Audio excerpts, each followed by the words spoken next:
Pero ¿qué pasa fuera de México? ¿Y qué debería de estarse discutiendo quizá en la Cámara de Diputados, en la Cámara de Senadores, quizá con muchísimo mayor seriedad? Hace unos días le informamos a usted sobre la quiebra o sobre el truene de uno de los bancos más importantes en materia tecnológica en los últimos años, particularmente en la última década, y es el Silicon Valley Bank, que de pronto pues ya no pudo tener liquidez, quiebra, truena y genera una crisis enorme en los Estados Unidos. Quiebra otro banco, el Signature Bank, y empieza a haber mucha tensión, y hay una afectación, de hecho, directamente hacia nuestra moneda. No sé si tenga que ver una cosa con la otra. Para mí es un verdadero honor platicar en esta mañana, un honor, te lo digo de corazón, con Valeria Moy. Gracias, Valeria, por tomarnos esta llamada y poder hablar de este fenómeno que está causando gran tensión en el planeta. De hecho, estoy en estos momentos leyendo los titulares de la prensa internacional, no sé, en The Guardian, en Le Monde, que empiezan a hablar también de la caída de acciones brutal, consecuencia quizá de toda esta crisis que está teniendo el banco Credit Suisse. ¿Cómo leemos eso? ¿Cómo nos afecta aquí en México? Gracias por tomarme la comunicación. Te mandamos un abrazo. Buenos días. Buenos días, Luis. Encantada. Pues sí, estamos viendo un tema que la verdad el sistema financiero no lo necesitaba y lo más grave es que no lo vio venir, Luis.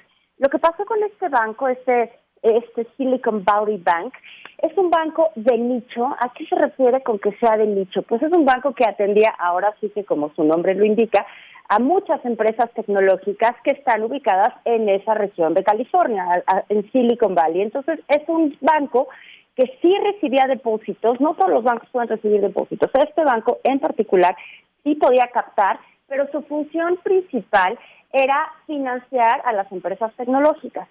Durante muchos años, y en particular durante la pandemia, hubo, voy a decirlo de una manera que va a sonar rara, pero así fue, un exceso de liquidez, un exceso de dinero, porque las tasas de interés estaban en cero, Luis. Entonces, básicamente, el crédito era gratis, uno podía endeudarse a una tasa cero, y este banco, durante la pandemia, triplicó su número de activos. De repente, en lugar de tener 60,000 millones de dólares que tenía al inicio de la pandemia, en 2 años tenía 220,000 millones de dólares. Entonces, este banco de repente tuvo un flujo muy importante de recursos y hasta ese momento todo iba bien.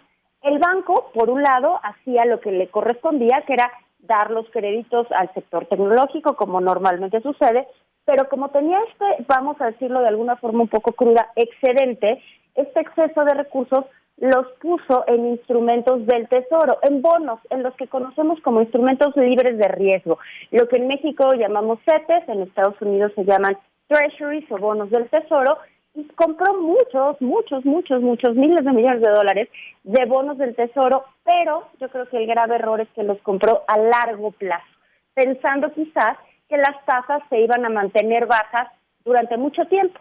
Termina la pandemia, o bueno, podemos considerar que termina la pandemia, y las empresas empiezan a pedir sus recursos que habían depositado en el banco. Y el banco pues empieza a tener más o menos problemas para entregar estos recursos porque los tiene invertidos, los tienen los bonos del Tesoro. Se empieza a quedarse sin liquidez. Y cuando algún banco se queda sin liquidez, es decir, cuando a la primera persona que llega al banco le dicen, híjole, ahorita no te puedo dar tu dinero, pero venga usted mañana. ¿Cómo crees? Eso genera un verdadero estrés, eso genera pánico, y eso vimos que sucedió pues los últimos días de la semana pasada. De repente se generó esta ola de pánico, lo que en los bancos se llama una corrida bancaria. Va todo mundo a pedir sus recursos, y Luis, esto en otro momento en la historia, pues la gente iba y pedía su dinero y se formaba en el banco.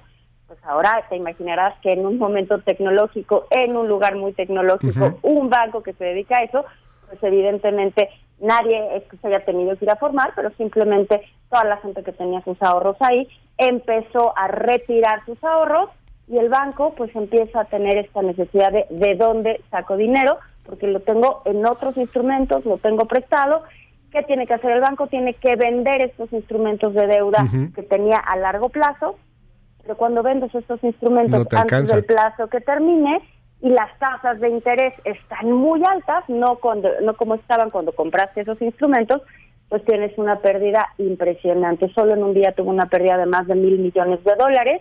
Y bueno, pues empezaron los problemas el miércoles, el viernes el banco ya estaba intervenido por las autoridades estadounidenses.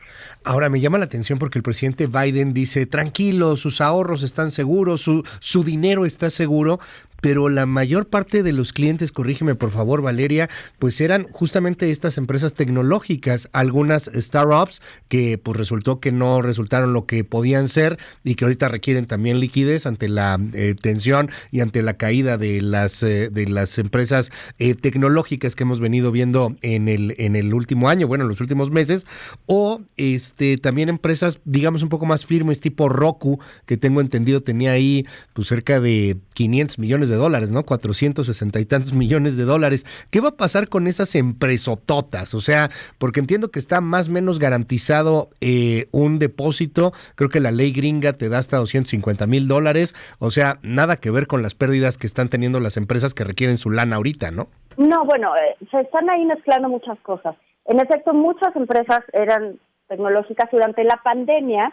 Tú lo recordarás, todo el mundo lo que necesitaba era más dispositivos tecnológicos, todo el mundo se incrementó enormemente la demanda por esos dispositivos y muchas empresas tecnológicas incrementaron sus inversiones, su personal y ahora están despidiendo. Lo vimos ayer con el anuncio de Meta que van a despedir nada más en los próximos días a 10,000 personas, cuando en noviembre acaban de despedir 11,000 personas. Entonces, ahorita esas empresas tecnológicas que tuvieron una especie de boom durante la pandemia y también financiadas por fondos de inversión que tenían exceso de recursos, pues ahorita vienen los ajustes. Entonces tienes eso por un lado, y luego en efecto sale el presidente de Estados Unidos a decir, tranquilos todos, calma, aquí no pasa nada, y pues es uno de esos mensajes que generan quizás más ruido de lo que pretenden evitar, ¿no? Porque la pregunta entre todos los inversionistas es, pues si las cosas están tan bien y todo está tan tranquilo, ¿por qué tiene que salir el presidente de Estados Unidos a dar un mensaje de emergencia para tranquilizarnos? Siguió moviendo el mercado, el mensaje de Biden lo hizo el lunes con un mensaje muy claro, y sí, en efecto decías que los recursos, los depósitos de los ahorradores, ojo, Luis, no las inversiones, o sea, si llega una persona y pone sus dólares en una cuenta de ahorro, en una cuenta, vamos a decirlo igual, muy simple, una cuenta maestra, ahí sí están protegidos sus ahorros.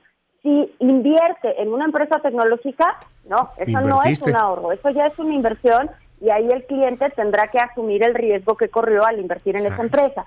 Lo que dijo Biden es vamos a proteger a todos los ahorradores. En Estados Unidos hay un fondo, es el equivalente al IPAB en México, y hay una ley que protege todos los ahorros por debajo de $250,000.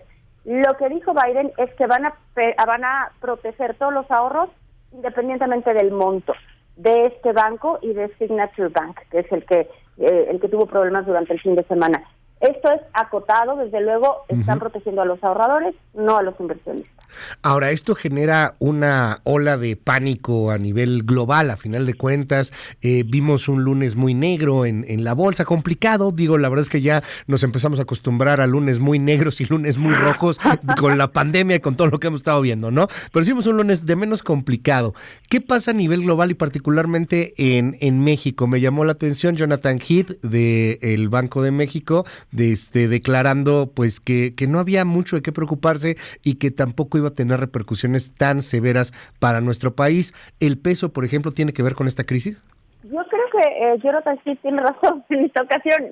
Yo tampoco veo demasiadas cosas por las que nos preocupamos en este momento en México debido a este banco. Creo que tenemos muchas otras preocupaciones, pero ese es otro tema, Luis. A ver, este banco no es de los más grandes en Estados Unidos, es un banco de nicho, es el banco por tamaño número 16. Lo que genera mucho ruido es la incertidumbre. Cuando no sabes qué está pasando y no sabes si va a ser un problema sistémico, es decir, si va a ser como un efecto dominó y es solo el inicio de una crisis mayor, entonces sí genera mucha incertidumbre y mucho miedo. Y eso es lo que vimos el lunes precisamente. El mensaje de Biden fue sí muy contundente, pero al mismo tiempo generó este ruido donde dices, ¿por qué tiene que salir el presidente a calmar las aguas si se supone que ya están calmadas?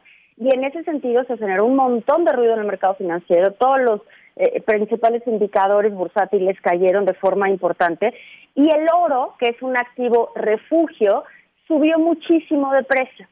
Cuando el oro sube, normalmente lo que te está diciendo el mercado es que la gente a nivel mundial, los grandes fondos de inversión, los grandes capitales del planeta, se mueven hacia activos que consideran más seguros porque hay un momento de incertidumbre y no quieren correr riesgos. En ese sentido, pues el peso mexicano sigue siendo una moneda emergente, de un país emergente. Y por esa razón, en esta huida hacia activos seguros, el peso es una moneda que sufre. Y sufrió el lunes, sufrió relativamente bastante. En lugar de estar cotizando al borde de los 18 como había estado, pues estuvo por arriba, casi 19.50, 19.60. Y ayer ya se ajustó. Ayer el tipo de cambio se empezó a ajustar, las bolsas principales del mundo ya se acomodaron. Sí hay problemas en otras acciones, sí hay problemas en algunos bancos, porque cuando empiezan a subir tan fuerte las tasas de interés, pues evidentemente empiezan a ahorcar a bancos que tienen exposición importante a tasas de interés. Eso lo vamos a seguir viendo. El chiste, Luis, y eso es lo que creo que va a ser lo más importante, es que esto no se convierta en un riesgo sistémico, es decir, que se vuelva como un efecto de dominó donde todos los bancos empiecen a caer. Yo no veo señales todavía de que vaya a ser un riesgo sistémico y en ese sentido no veo un contagio a México, más que por la parte, evidentemente, del tipo de cambio. Tenemos una economía muy abierta, un tipo de cambio muy flexible. Cualquier cosa que pasa, el tipo de cambio actúa un poco como amortiguador y eso es justo lo que estamos viendo en estos días. Oye, dos preguntas para finalizar, Valeria, si nos das oportunidad. La primera, en esta aversión al riesgo, yo no me explico cómo es que de pronto trepó tanto la cripto, particularmente Bitcoin, empezó a moverse mucho. Veo por ahí muchas teorías muy raras de gente que dice, no, pues es que ahora siento que es más seguro la criptomoneda. Creo que un meme que sacó también Elon Musk en donde dice, híjole, ¿a quién le hago caso? ¿A las criptos o a los bancos tradicionales? Pero ese fenómeno creo que vale la pena comentarlo. Sí, bueno, las criptos, hay que decirlo, Luis, no todo el mundo las entiende, las criptos son complicadas, las criptos sí son un activo que en este momento, no digo que siempre vaya a ser así, pero en este momento son un activo de riesgo donde atraen a un tipo particular de inversionista. O sea, no cualquiera invierte en Bitcoin o en Ethereum o en estas monedas. Entonces, sí van a atraer a un grupo particular que tiene mucho más cercanía al riesgo, mucho más disposición al riesgo, pero la gente común y corriente, la gente que tiene sus ahorros en un banco, no se va a ir a cripto. Claro. Eso lo tenemos en este momento muy medido. No digo que no vaya a suceder en algún momento en el tiempo, por supuesto que puede suceder, pero las criptos siguen siendo un activo riesgoso, siguen teniendo una volatilidad enorme. Un buen día pueden subir muchísimo y el día siguiente pueden revertir todo lo que ganaron el día previo. Entonces sí pasa un fenómeno extraño con las cripto, pero me parece que es normal en un activo que no tiene ningún tipo de respaldo. Ok, oye, y la otra, ¿qué pasa con Credit Suisse en estos momentos? Vemos que cayeron sus acciones, a lo mejor está exagerando un poco la prensa o no, lo veo en la primera de The Guardian, está por ahí un llamado en El País, en Le Monde, una caída brutal de las acciones y hay un riesgo. Los bancos europeos o los mercados europeos pues tampoco creo que tuvieron su mejor jornada. ¿Qué nos dices de eso, Valeria? Bueno, lo que estamos viendo con Credit Suisse es otra cosa, o sea, no está relacionada con este tema de Signature Bank o de Silicon Valley Bank. Credit Suisse tiene inversionistas internacionales muy grandes, es todo lo contrario que lo que yo te decía de Silicon Valley Bank, que es un banco de nicho, un banco muy de región, un banco muy específico. Credit Suisse es todo lo contrario. Y Credit Suisse es un banco grande, es un banco internacional, es un banco global, tiene inversionistas muy fuertes de todo el mundo y pues hizo una solicitud de capital a diferentes inversionistas, a sus grandes inversionistas. Y un gran inversionista saudita, dijo, pues no, yo en este momento no voy a meterle más capital al banco y eso generó pánico, ¿no? Porque el tema es por qué no le quieren meter más recursos al banco suizo y eso puso a temblar las acciones, las propias acciones de Credit Suisse. Donde quiera que estén las acciones de Credit Suisse, o sea, a lo mejor hay fondos de inversión que tienen acciones de Credit Suisse, a lo mejor una persona física tiene acciones de Credit Suisse.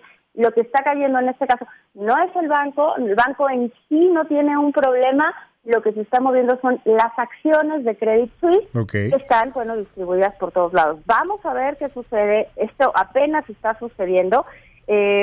Lo que dijo este inversionista saudita es: yo en este momento no voy a meterle recursos, no quiero incrementar mi participación en este banco. Uh-huh. Y bueno, pues eso generó mucho ruido, porque la pregunta es: ¿y por qué no quiere? ¿No?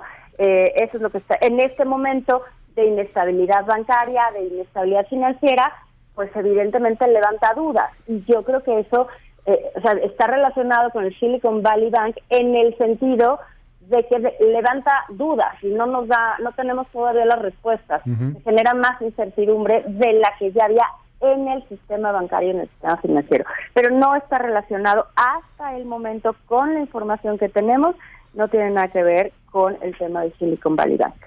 Valeria Moy, es un honor de verdad poderte tener aquí en este espacio. Gracias por dejarnos robarte estos minutos en MBS Noticias y que nos das luz en estos temas. Te mandamos un abrazo con toda la admiración. Un abrazo, Luis, encantada, un gusto. Gracias, es Valeria Moy de el IMCO, bueno, especialista en estos temas, en temas económicos.